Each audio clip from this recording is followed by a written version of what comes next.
Well, I have no exhibits, but tonight I want to talk about referees.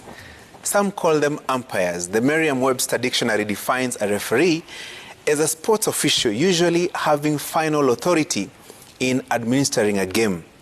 The Cambridge Dictionary, on the other hand, defines a referee as a person who is in charge of a sports game and who makes certain that the rules are followed. And tonight I have two referees in mind, the courts and the IEBC. I single out these two because in the next few weeks and months, we as a country will be calling upon them to oversee what I would consider a major derby. Of course, the football imagery could not be more befitting. Kenya is largely a soccer-crazy nation.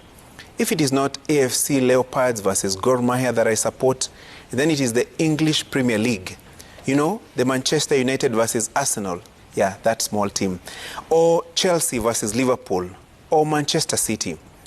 In my Banana Hill village, I'm talking about Karuri Thunderstorm versus Kiambaa Sharpshooters, kind of a contest. You can insert your village derby.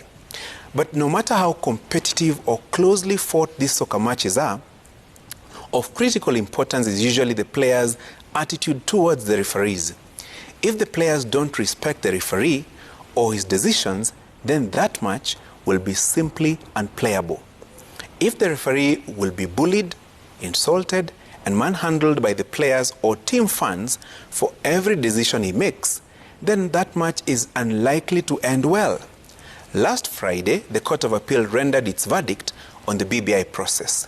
The 7-judge bench, in a near-unanimous decision, upheld the High Court judgment declaring the proposed constitutional changes through popular initiative unconstitutional, and once again issued a permanent injunction to IEBC barring any referendum on the BBI document. Some players in the case are unfortunately bad losers. Or do we say sore losers? In the High Court, they called the 5 judges names. Some even issued subtle threats. Very unsportsman. Now, the matter is likely to end at the Supreme Court.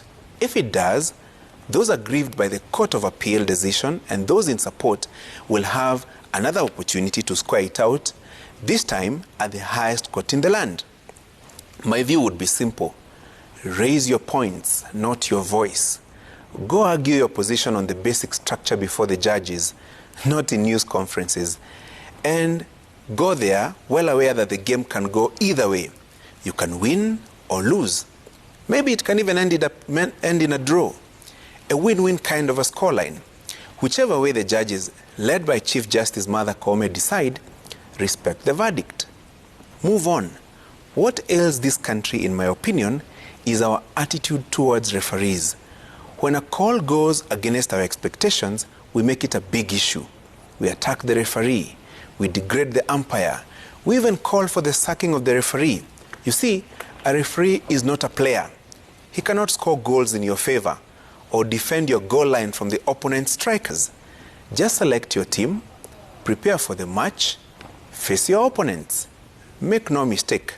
I'm not saying that a referee cannot make mistakes, accidental or by design. I'm not saying referees cannot be unfair. They can. We have witnessed clear cases of biased refereeing. Some calls have been outrightly unfair.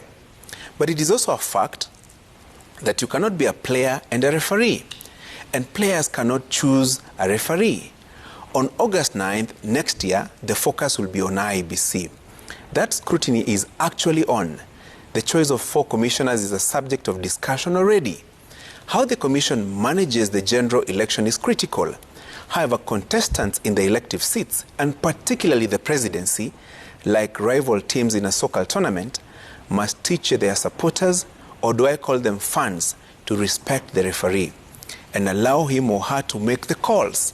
Don't intimidate the referee even before the game kicks off. A match cannot be decided until it is played. If you purport to know the results of that match, why play it then? For the 2 main referees, IEBC and courts, all that is being asked of you is fairness, impartiality, justice. Just make the right calls.